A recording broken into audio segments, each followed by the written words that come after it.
today, Keith Fink, is currently engaged in an academic freedom dispute with UCLA, where he taught popular courses like free speech on campus and free speech in the workplace. Mr. Fink is an attorney and legal commentator who's been involved in high-profile legal cases involving Rodney King, Ellen DeGeneres, John Boyd, Kobe Bryant, and other celebrities. In 1997, he founded his own law firm to handle employment discrimination, labor, business, civil rights, and entertainment law issues. When he was a student at UCLA, Mr. Fink won the National Collegiate Debate Championship 3 years in a row and was a frequent panelist on the television show Youth and the Issues. After college, he taught at the Harvard School, Stephen S. Wise Temple, and Southwestern Law School before joining the UCLA faculty in 2007. Today, he'll tell us about the smothering of free speech on campus. Let's welcome Keith Fink.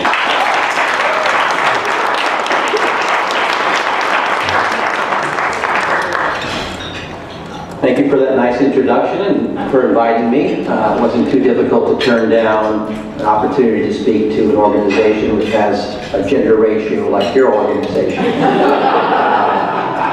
So as you can probably figure out from the introduction, I'm Native, but I don't come to this side of the hill that often.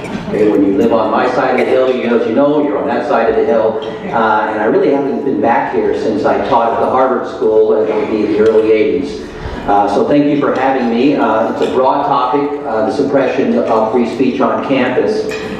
And what I want to focus in on is the problem in college campuses in that they've been taken over by liberal ideologues whose progressive agenda will brook no dissent. Should students or teachers challenge this political orthodoxy, they face retribution. And so, in this short time that we have this afternoon, I want to cover who is teaching at these universities, what is being taught, and what happens if you're a student or a teacher and you go against the grain of this radical liberal ideology. So first, who is teaching our children when they matriculate in our nation's finest colleges? Well, take a look at the slide here, and I will pause it for you that you probably are going to make the wrong guess as to which of these two teachers are teaching, but let me give you some background on these two teachers. One teacher hates America and hates Israel. The other is proud to be an American. One teacher was accused of sexual harassment by several students, to which the university had to pay $460,000. And now for 3 years, when he meets with students, he is required to have his door open at all times.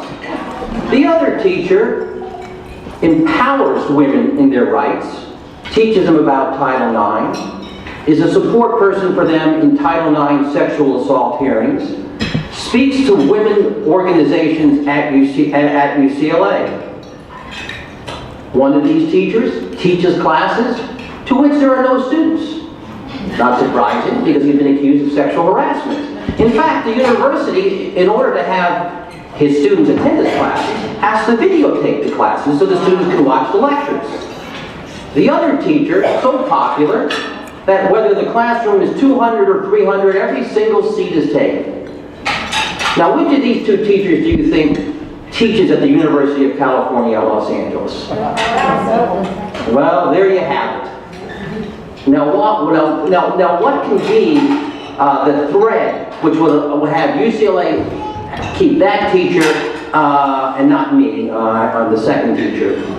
And that's because Professor Peterberg is a radical. He's a liberal, he's a radical, and they can dispense with his sexual harassment issues, but I'm a different kettle of fish, which we'll get to at the very end. So that's the type of teacher at UCLA. He's extremely radical. Now, what are our students being taught? Well, they're not being taught Shakespeare, Chaucer, Milton, even if you're an English major, right? Because that would be supporting white privilege. So normal classes that you probably took and took for granted, American history,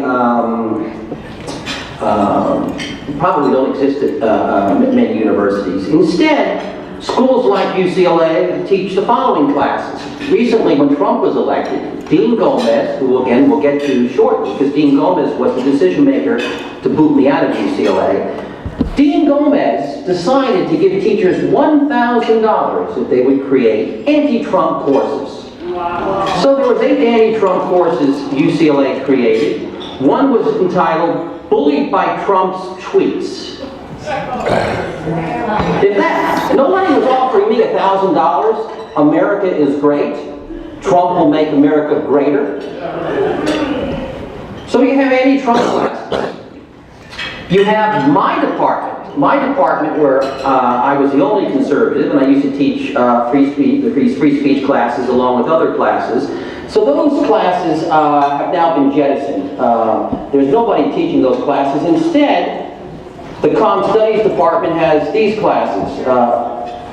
Comm Studies 149. Here's the description for it in part. The media portrayal of subaltern. Remember, I only have a public education, so, you know, what the heck is that? Subaltern or subordinated groups are presented and often misrepresented in the media. Now, what media are they talking about that minority groups or marginalized groups are misrepresented? It's not CNN, it's not MSNBC, it's not the LA Times, it's not the New York Times, it's not WAPO, it's not Facebook. The entire media is to the left, unless it's Fox News. But just take a look at this topic itself. It's not even presented, right, in a neutral fashion. You know, how does the media represent women? Question mark. You're already given the conclusion that women or bisexual or lesbian gays are misrepresented in the media. Comm Studies 153, important class, focuses on men's aggression against women. Men's aggression against women. I didn't know that was a given, that men are aggressive against women. So that's the type of classes that supplanted my free speech classes at UCLA. This is just 2. We could go through the whole course list at UCLA. You'll see, even in the hard sciences, these classes are becoming radicalized with identity politics. So on top of all this, it was not bad enough to have to take these types of classes at UCLA. UCLA recently instituted a mandatory diversity requirement. Now that to me is troubling in and of itself, putting aside the regular free speech issues and indoctrination, because it violates something that as Americans we hold very dear, and that's freedom of conscience. And the Supreme Court set forth the importance of this principle in the case of Barnett in 1943. And mandating a diversity requirement is anathema to that principle. You shouldn't be forced to ascribe to any set of principles. Diversity might be good, diversity might be bad. Let me read to you from the Barnett case. If there is any fixed star in our constitutional constellation, it is that no official, high or petty, can prescribe what shall be orthodox in politics, nationalism, religion, or other matters of opinion, or force citizens to confess by words or act of faith. I'll think about it for a minute. Mandatory diversity. Does that mean if you're a student, you can push against affirmative action? Can you hold a campus bake sale which adumbrates a different price tag for a bunch of cookies arguing against affirmative action? Probably not, because that would run afoul of the basic tenet of their mandatory diversity requirement. But on top of the impingement of First Amendment rights, is the absolute absurdity of UCLA's enactment of such a requirement. Because what really happens is a whole panoply of classes that students can take. If you're a Filipino student, you are not looking to learn about other cultures. You simply pick the class that's talking about Filipino history. So their own mandatory diversity requirement actually has what's been deemed a ghettoization effect, wherein if you're a Chinese student, you're not looking to learn about Japan, or a Japanese student, you're not looking to learn about China. You take what's connected with your own ethnicity.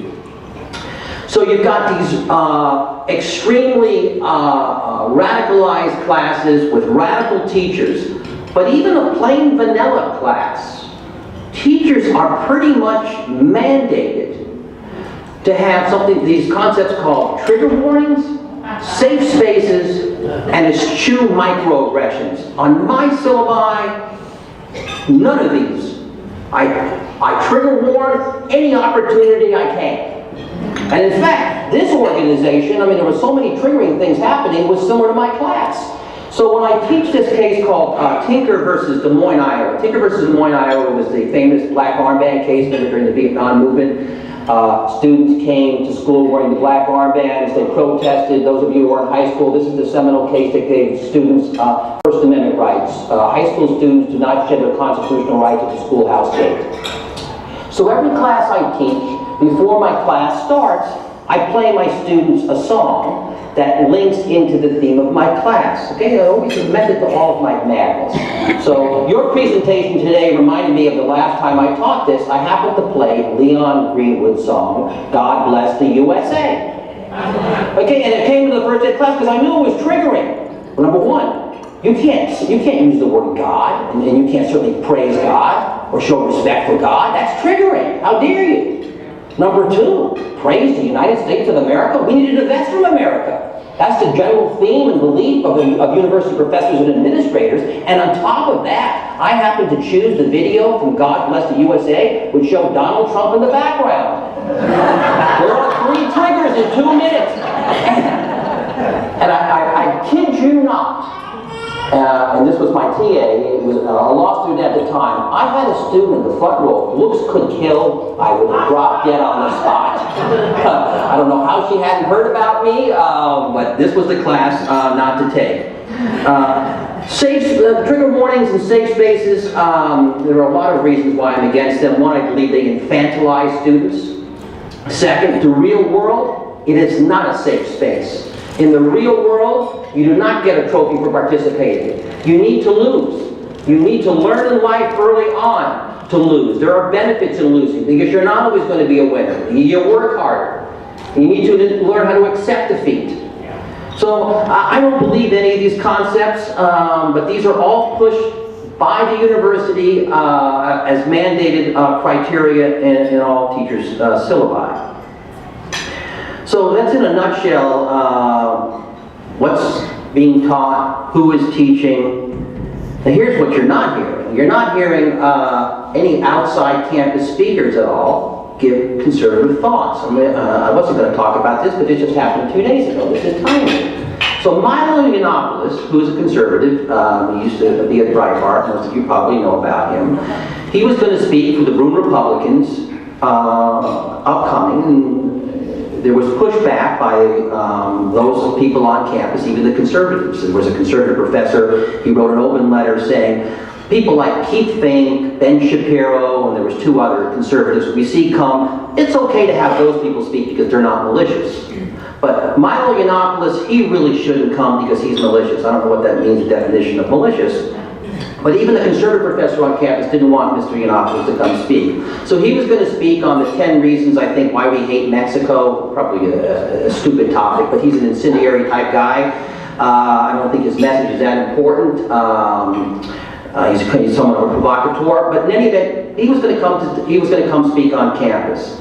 The Broome Republicans sadly rescinded his invitation. Now, shame on the Broome Republicans for doing that. This is the 2nd time they've done that. But they're kids, and maybe I can accept that. What I can't accept is the continuing trampling on the students' rights of the First Amendment by Chancellor Block Okay? And as I said on national television over and over and over again, the problem at these schools, it starts at the top. In UCLA, it's Chancellor Block and it's Vice Chancellor Kang.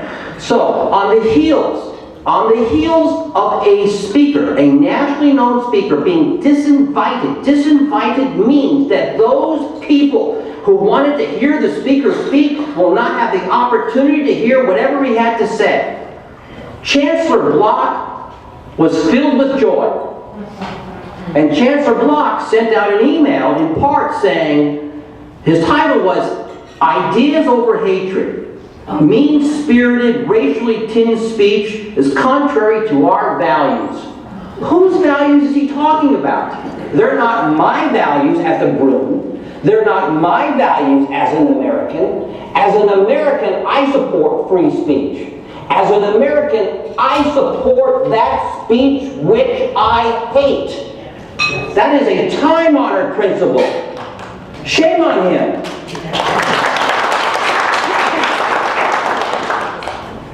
And he encourages the students, and he hopes that these provocateurs in the future won't come onto the campus.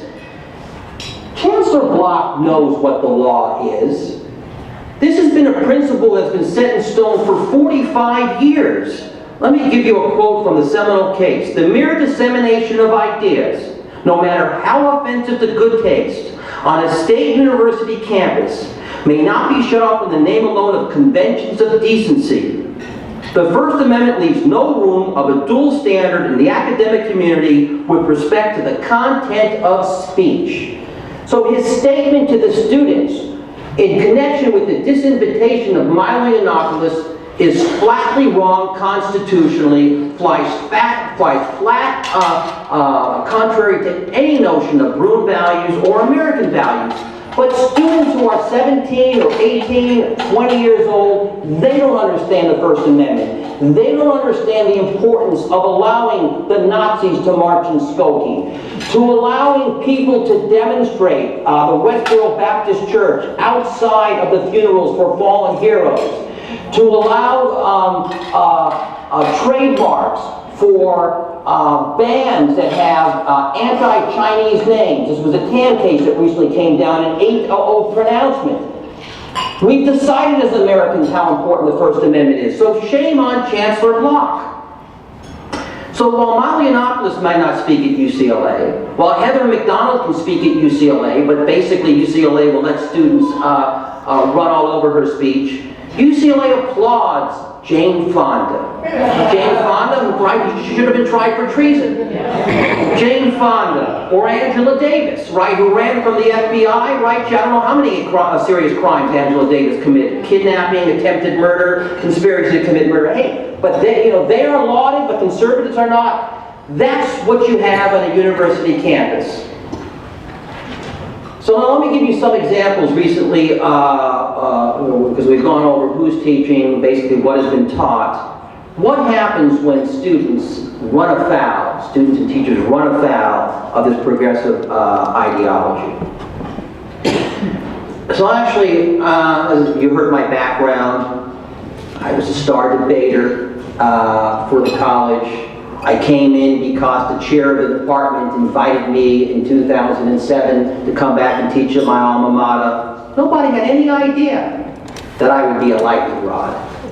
Okay, I'm teaching my classes, 1 class to 2 class to 4 classes, and the students love me because you can see, I can speak, I'm a passionate person, I make the students think. And actually, even though I have my own thoughts on issues, for example, I believe in the death penalty, but I don't tell my students how to think. If I'm teaching on the death penalty, I will present to them both sides of the issues, and ultimately they decide. Most of the time, I don't even tell them what my opinion is. Actually, most of my opinions are nuanced. Just take the death penalty, for example. Do I believe in the death penalty?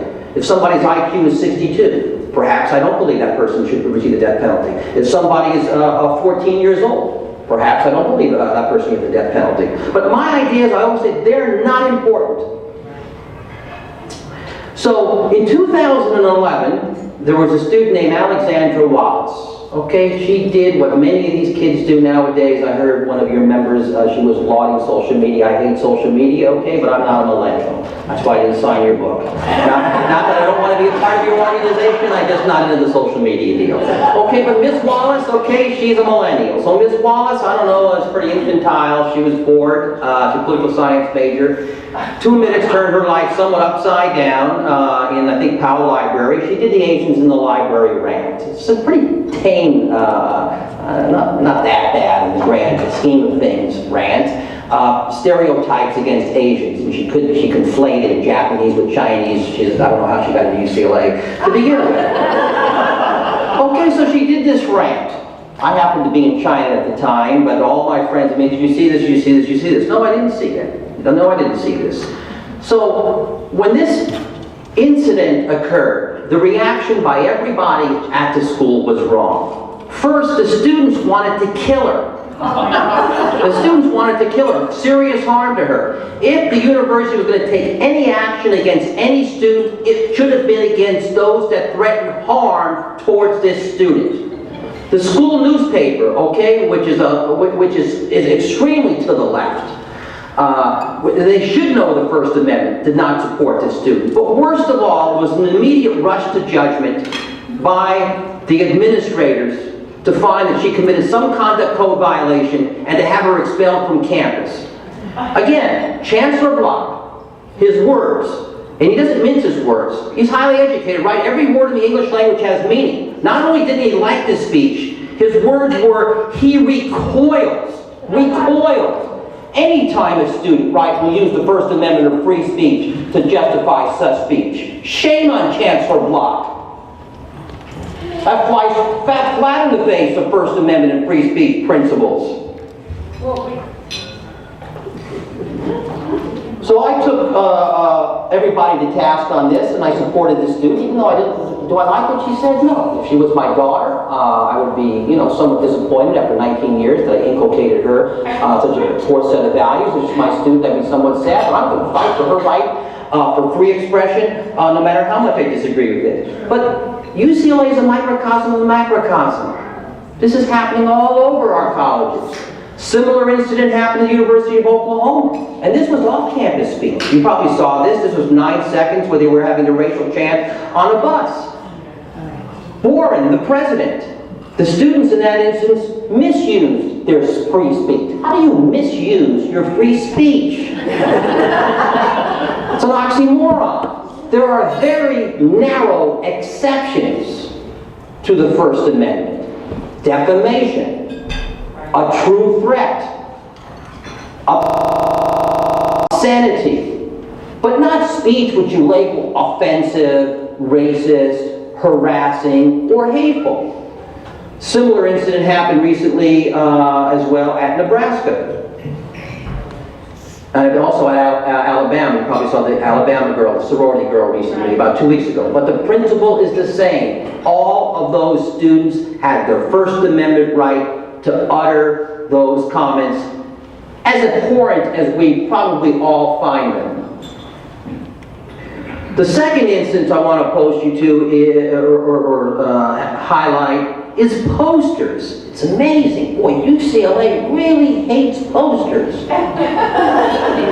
I like posters. I mean, I think that if you're talking about advocacy, I know you're running for office now, right? So whatever political advocacy, and you're a good-looking guy, we put you with the red, white, and blue on a poster, and they have a good slogan. That's effective advocacy, or you have a meme, and it's right. It's very cheap. This has been a time-honored tradition, whether it's a war slogan posters. Our country has always believed in posters, right? Handbilling. So David Horowitz put out some posters linking student organizations to militant Arab groups, Hamas. He tried to link SJP and Hamas, SJP and MSA to Hamas. And he put up posters of King, Vice Chancellor King. So the school was livid. Again, not mincing any words. Vice Chancellor King, in an interim email, well written, he has 2 Harvard degrees, in essence threatened the students that the school would take all lawful resources if they were found to be connected to such type of speech. Again, he's wrong. And students don't hide behind free expression when they're expressing themselves on posters.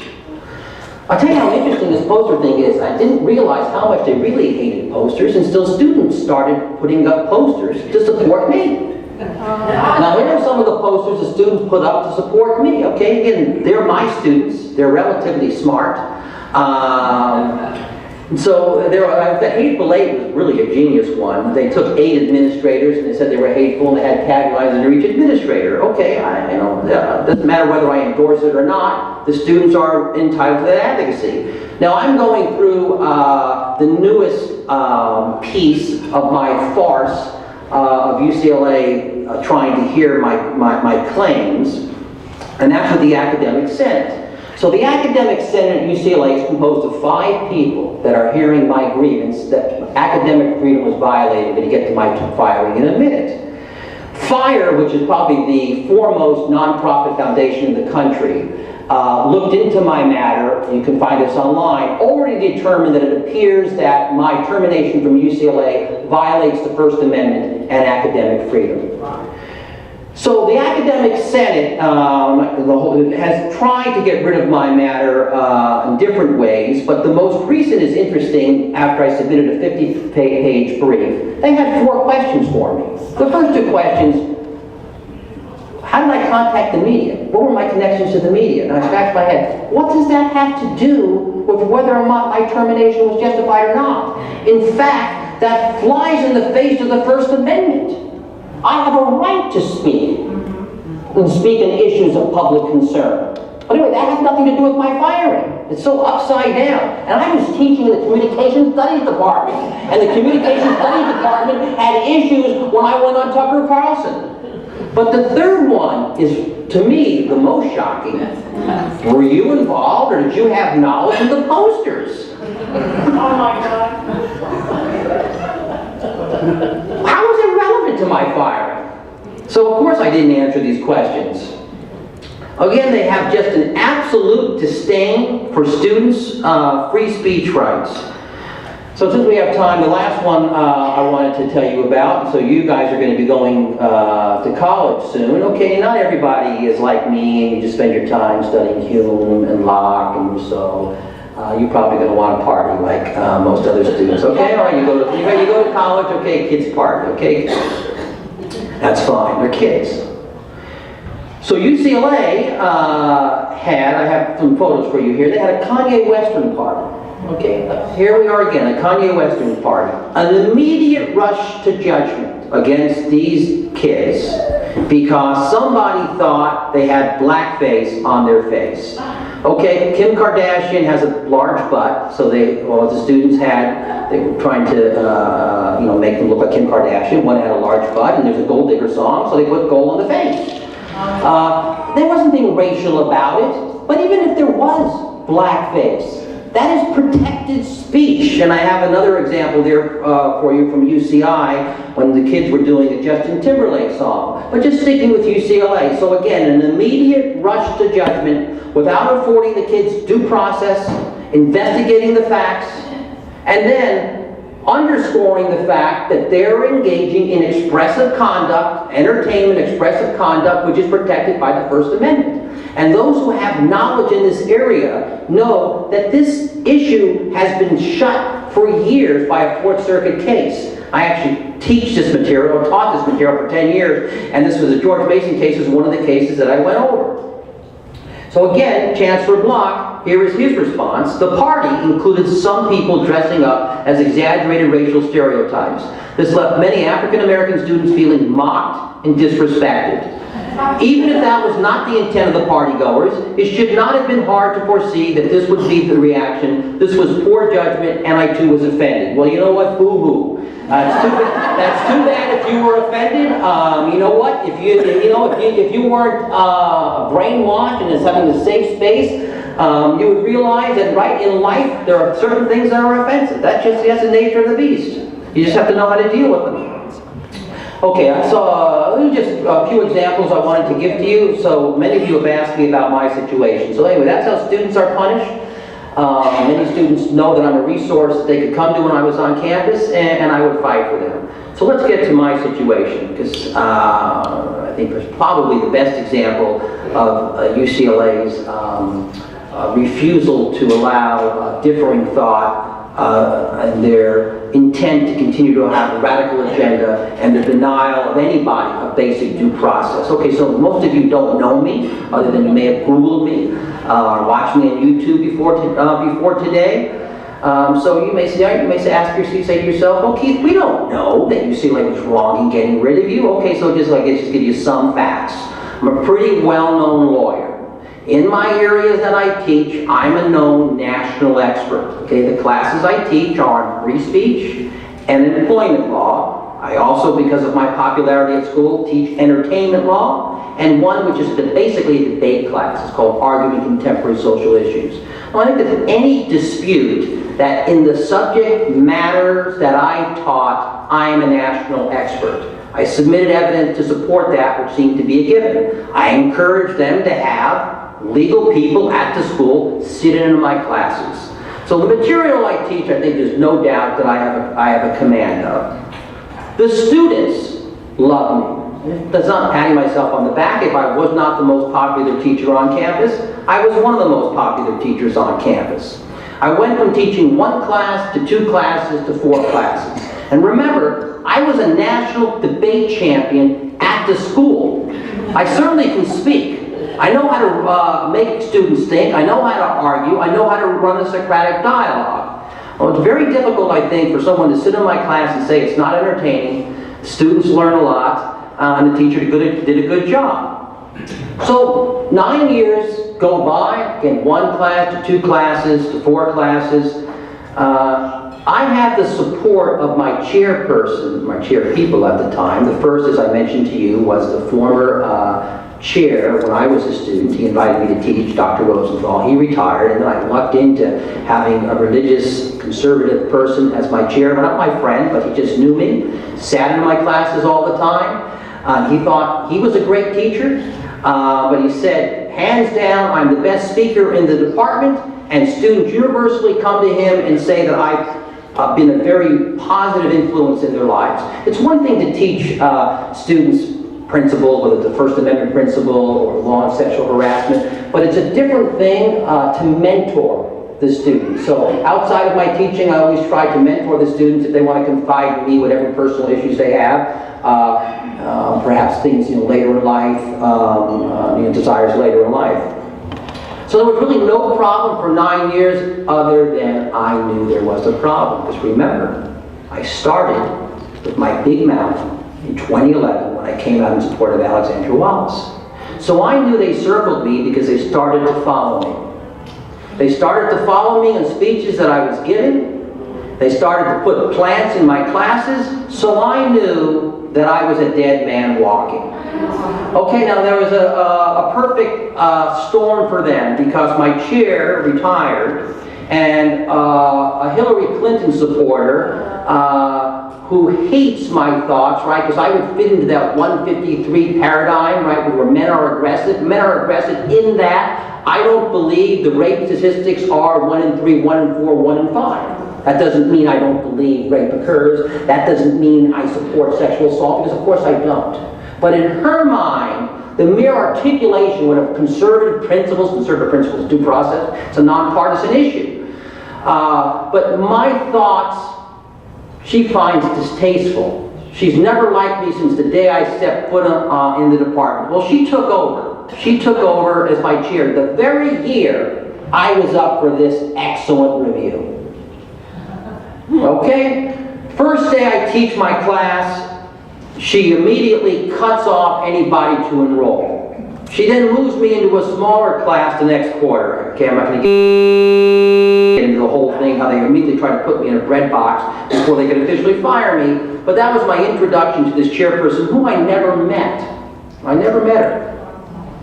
So we have this evaluation process now. Okay, so 10 years. It's either an up or out process.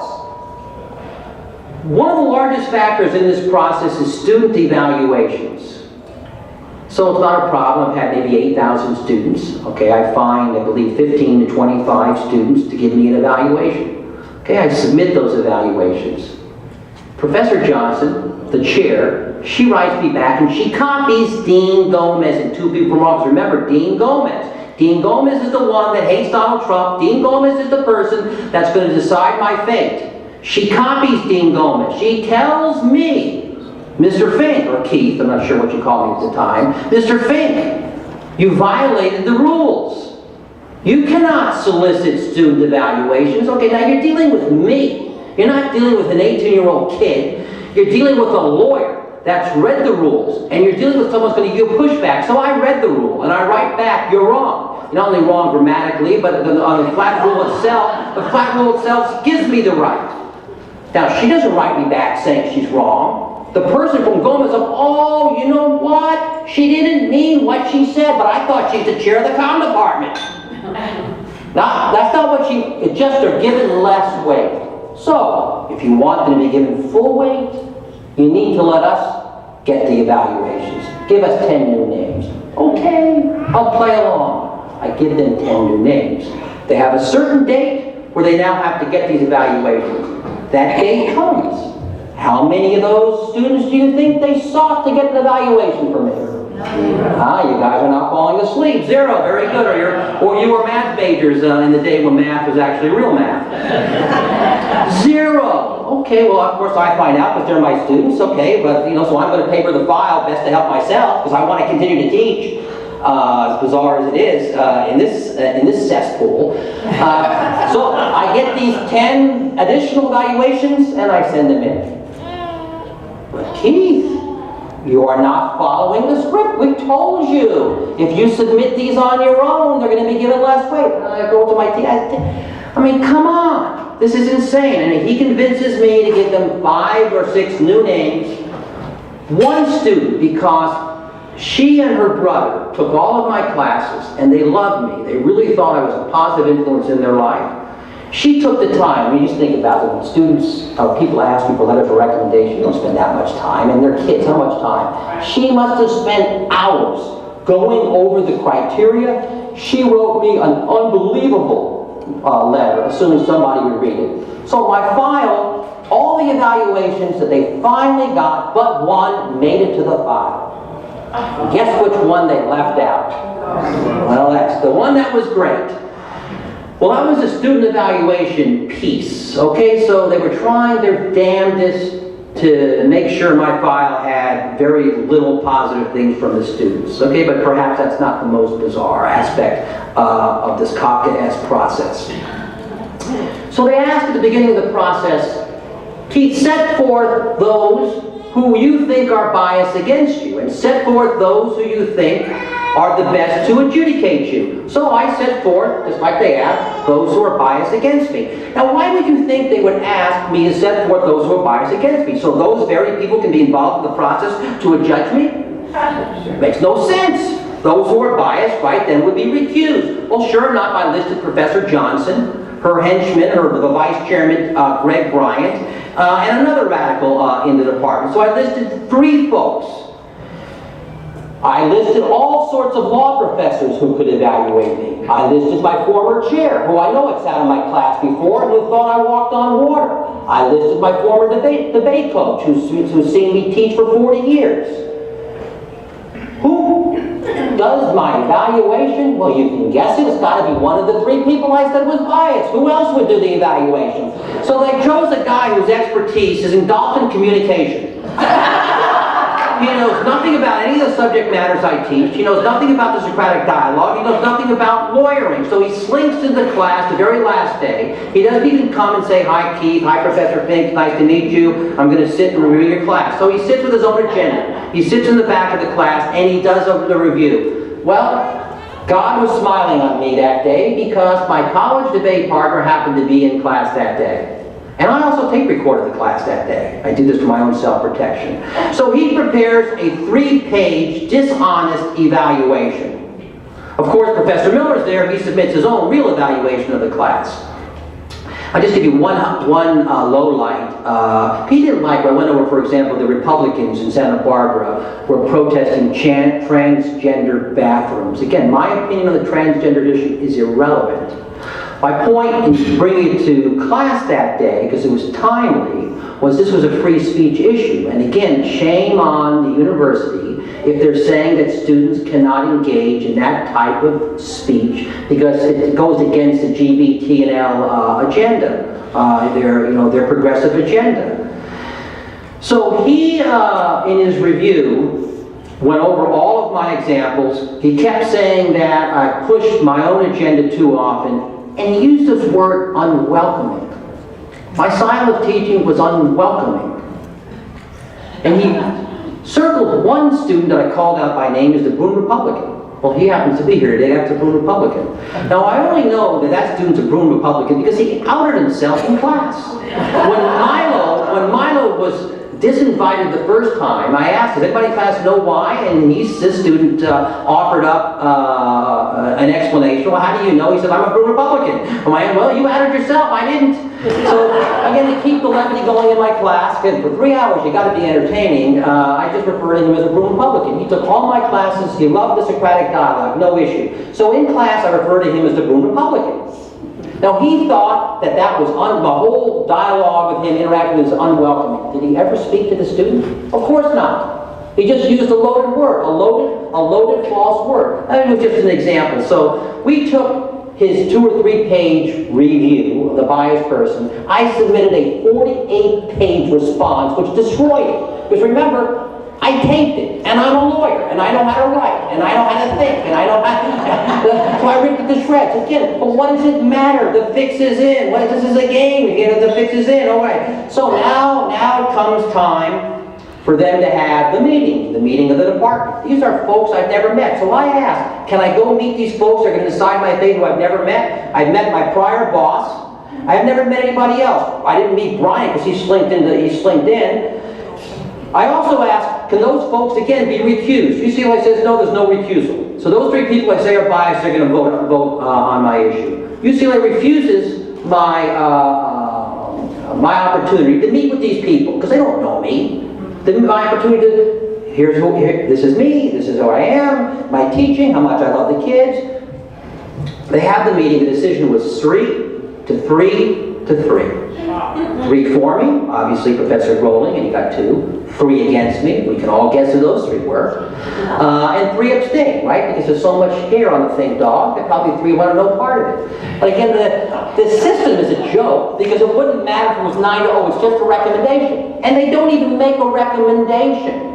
So Professor Johnson writes the letter, okay, this is someone that can't follow the rules, so how is she going to write an actual letter of recommendation? She doesn't say, well, there's a recommendation one way or the other. And she throws in all sorts of false issues. Since I'm rated the highest in the department by their own metrics, she tries to minimize it by saying, well, the only reason, Fink, you're rated high is because ratings co-vary with grades. Okay, that means if you give high grades, right, then you get high reviews. Well, let me see. Let me look at your grades. I didn't bring the slide for you. If you look at her grade, it's 99% A's. If you buy your own logic, you should be graded at the top. That was a dishonest argument. In fact, I used to grade pretty hard.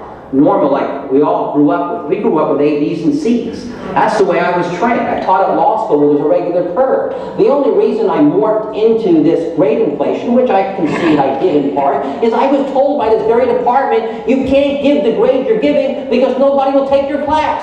And you're out of stream with the regular grading at the university. Anyway, she tossed it. She said, well, one instance there was cheating in my class. Yes, 8 years ago. What does that have to do with where I'm next to? Kids cheat all the time. I quoted John Wood, and I was, of course, infuriated. It's embarrassing to me, the department, and the school. But I can't control cheating, especially when you have 300 kids. All issues non-related to the criteria, a non-recommendation. Okay, anyway, goes now up to Dean Gomez. Again, a Hillary Clinton supporter, who I've gone on national television to call, and I called her out with Chancellor Block, Vice Chancellor Klain, and Dean Gomez. Someone who's biased. There's many people at UCLA, right, intelligent enough to look at my file and decide if I meet the criteria. I again ask, can you please have somebody other than Dean Gomez decide my fate? Of course they ignore that.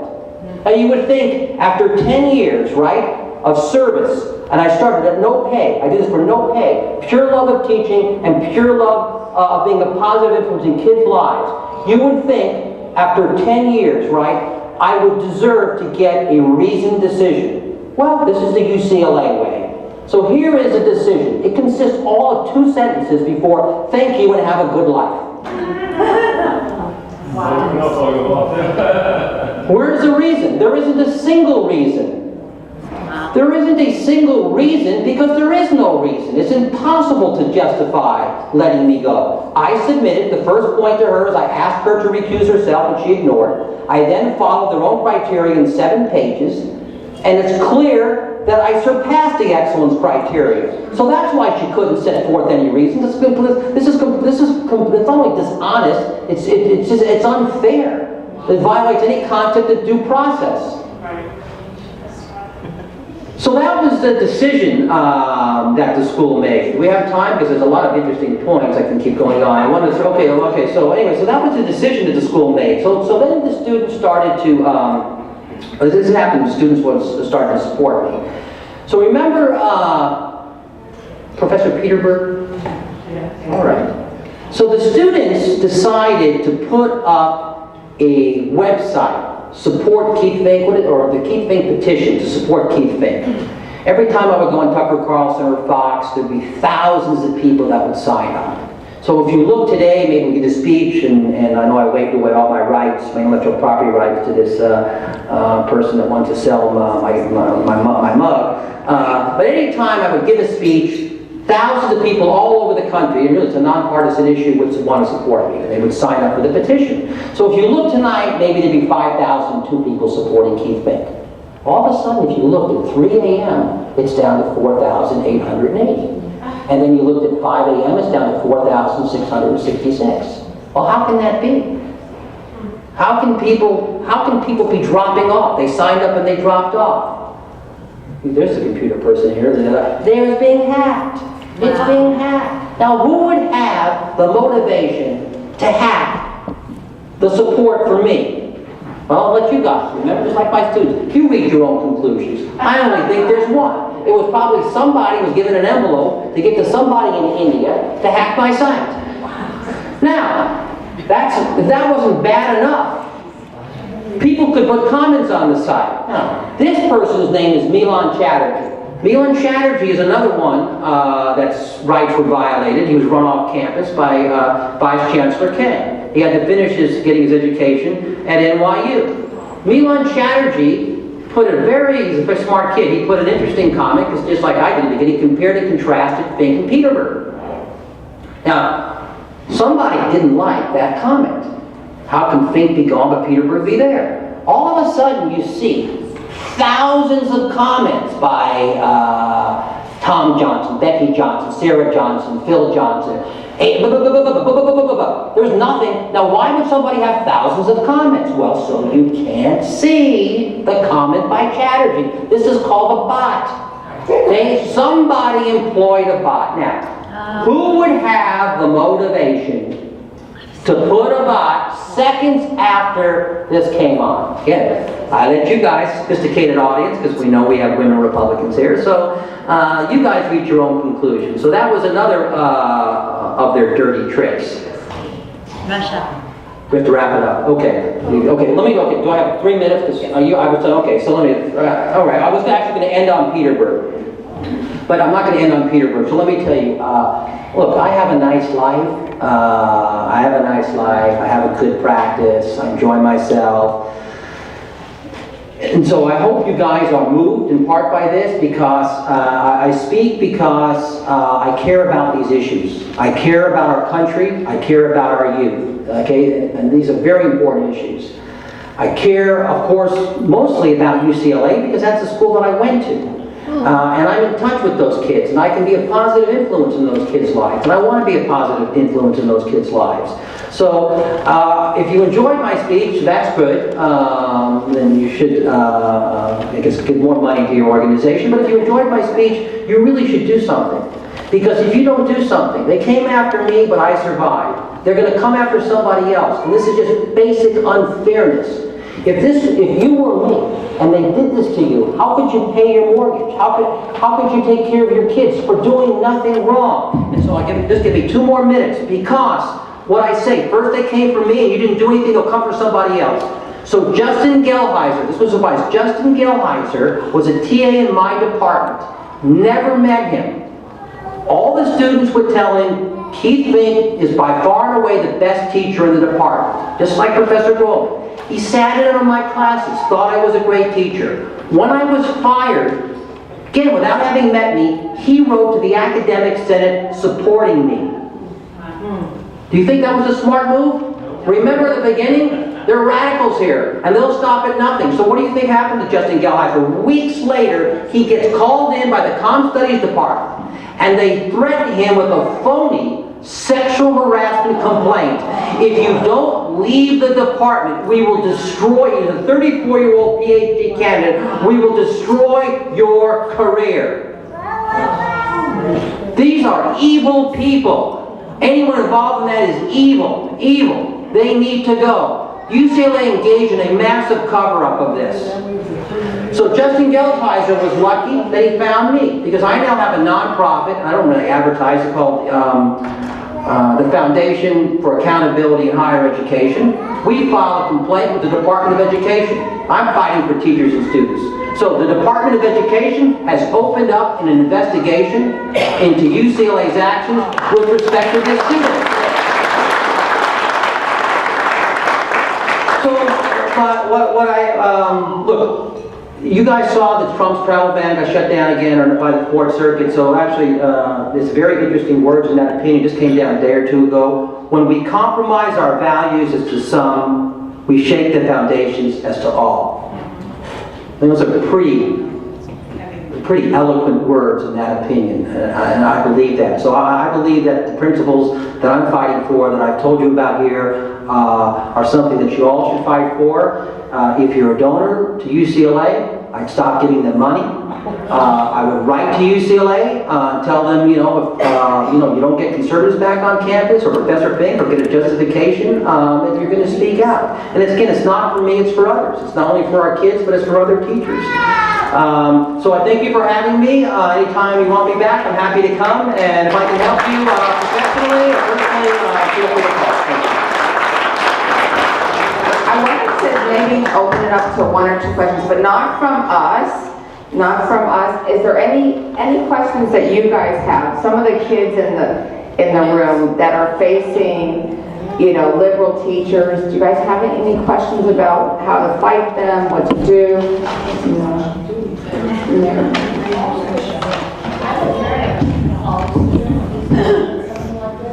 Okay. So my son's a double major at Charm Island, poli-sci history, straight student. First time international poli-sci teacher, is making the students get a newspaper to have talk of what's going on in the world, and say everyone must get the New York Times. It's the most, non-biased paper. So my son raised his hand and said, I already get the Wall Street Journal. That's what I would have said. That's what I've been told by Rick Prager, which is a good friend of mine. And the teacher goes, that is the most biased paper. And I said, the New York Times is the most non-biased. And I don't accept Republicans here. So either you get on the program or quit. So I was a poli-sci means this class. So what could he do? I said transfer from the university, go to the student dean, say you're leaving because of this situation, and leave, go to Hallelujah. Well, leaving seems to me to be a silly option. Why should he leave? He has done nothing wrong. You ask, there's a lot of issues laid in your question. The teacher actually has extreme latitude based on the notion of academic freedom in setting his or her own curriculum. So a teacher could actually say you need to do a project by only looking at the New York Times, whether we may disagree that the New York Times is the best source, that Wall Street Journal is a better source. If actually the teacher had stopped at that, I wouldn't have a problem with that. I may disagree with that. I happen to agree with Dennis Prager on that. Where the problem here is when the teacher makes a statement that she doesn't accept, or he doesn't accept, Republican students. That's problematic. And so I think if it was your son, he should lodge a formal complaint. He shouldn't leave the school. And then they should either put him in another class, if there is another class in order to get that major, right? Or ensure that he's treated fairly. I don't know why the resolution. See, this is your son is being brought up. This is a big part of your fault. Your son is being brought up. The world is safe. This is maybe a good example for him. Okay, the world is not. Things are not fair. You're going to face what? You're going to face trouble. You're going to face people that are biased. So I think this is a good issue for him to address. So I would fight. He has what? Oh, I just know he has he's autistic. So I Oh, okay, well that's a little different, okay. Well, that's a little different, all I right. think the Republican, as young students, and I'm also a student in college, when you voice your opinion, you are so pushed down that I find it's easier just to, I'm not a person who walks away, I'm a fighter. But for students who are 18 to 20, 22, they already get bullied enough by everything else in the world that I hate safe space. I mean, I think safe space. But he doesn't, it's not like he needs a safe space, I'm not going to use the word, but if he uses anything, he knows he's going to get an F in the paper. Anything he does, like he goes, Mom, I'm sticking with the class, and I'm using what I want to use. I know the world, I study, I do 24 hours a 7. So he is choosing to stay with the program. But I mean, I see this table of young kids, and I'm assuming that they're Republicans going to college. The world is our society, especially in California and in LA, they have no support. They are bounded down by students, even students that might agree with them, but even other students are afraid to agree. There's so much social bullying on conservative, forget Republicans, conservative. Well, I'm not sure I adopt all that you're saying. My experience is largely at UCLA, although I'm pretty knowledgeable about schools all over the country. I think that the vast majority of students come in and they're open-minded. They're fair, reasonable, open-minded. They're just like your 17, 18, 19-year-old kids. They're just like you were when you're 17 and 18 and 19. You're a Democrat at 18 only because your parent was a Democrat. You have a view on gun control. We saw in Parkland yesterday or 2 days ago, right? There was the tragedy of Parkland. People are shouting about gun control. You haven't thought through any of these issues. I don't find that students are rabid, that the students themselves are ideologues. And I think I believe that when the environment encourages open discussion, students are free to hear differing points of view. That was my experience when I was a student, and some of you know Lori Aldridge's daughter, Lisa Bloom, was my college debate partner. And it's kind of a joke. There's a photo of us, I'm to the right, she's to the left in the photo. That's a delicious irony. But even my experience as a student where there was intellectual pluralism, all right, there were people that had some, because her mother was liberal, Lori is liberal, my parents were more to the right. We came in with our thoughts and they crystallized. I was all for the better by having people at my school with differing thoughts. But I experienced intellectual pluralism. We could speak out. And I think that's the same that's my experience of teaching, at least in my environment, in my classes, because I'm open to all students voicing their opinions. So I don't know if I endorse all that you're saying, but you know what? And the other thing is, look, again, life isn't fair. Life isn't fair, whether in the employment setting or even in the regular teaching setting. I know as a student, it wasn't even an ideological basis. You know you have to tier your paper, right? Basically to the predispositions, right, that your teacher has, right? If your teacher, if it's the Arab-Israeli issue, you just know, right, if your teacher happens to be pro-Israel, right? it's probably better if he's reading it, Mike, to slant the paper that way. That's just the way in the real world. It's called audience adaptation. So I don't know. I think there's real world principles that can be learned from your situation. The only thing I have an issue with is the statement that it was against your child because of his political belief. Yes. We do need to, I'm sorry, we're going way over, we do need to wrap up. Okay, thank you. But, I know Jackie, I know you had a question, maybe afterwards, to come up if you would be so gracious and stay a little bit. And we have a little present. Okay, good. This is for you for speaking. Thank you so much. Thank you, everyone. Okay. Thank you.